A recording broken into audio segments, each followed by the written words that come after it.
Hi friends, Mrs. Elmore here. I hope you all are doing well. I am at our school garden and I've been busy weeding some of our beds. You can see my giant pile of weeds over there. But I thought I would hop on here and show you how to properly remove weeds from a bed, okay? So what you're gonna need is a hand trowel, so a little shovel. It's best if it has a nice little point so it can actually go into the ground. I like to wear gloves because sometimes some of the plants are prickly or you get muddy.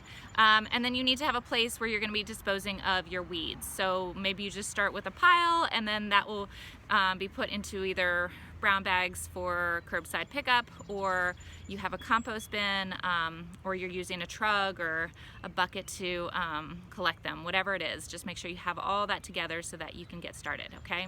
And ideally when we are doing this, we're doing it with after a good rain, okay? So the soil then is nice and soft, it's easier to move around, and the root systems are more likely to come up, okay?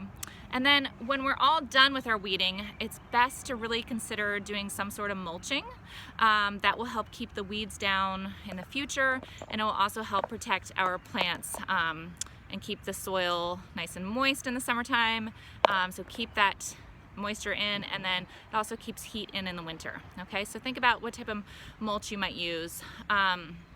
You could use straw. Straw does have grass seeds in it sometimes, so you might have to do more weeding. Pine straw is a great option. You can get bales of that at the nursery. You could do mulch, you could do old leaves, anything to help keep it down. You could do weed block fabric, whatever is gonna work for you, okay? All right, let's pull up some weeds. All right, my friends, I am here at one of our strawberry patches, but you can see I have some grass, and I actually have a little thistle here growing, and so I want to try to pull this up, especially before it gets too big or flowers and seeds itself. So, best to do with gloves because it can be a little prickly, but I'm pulling up all the leaves, and I'm not going to pull the plant up just with my hand. I need to bring my trowel over. And I'm about an inch away from the plant, and I'm gonna be pushing down and kind of loosening the soil. And as I do that, I can wiggle my plant to see when I've gotten the root out, okay?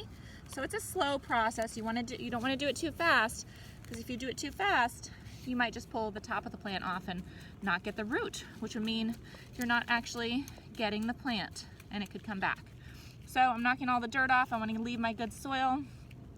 And there is one of our weeds. Okay, let me know if you have any questions.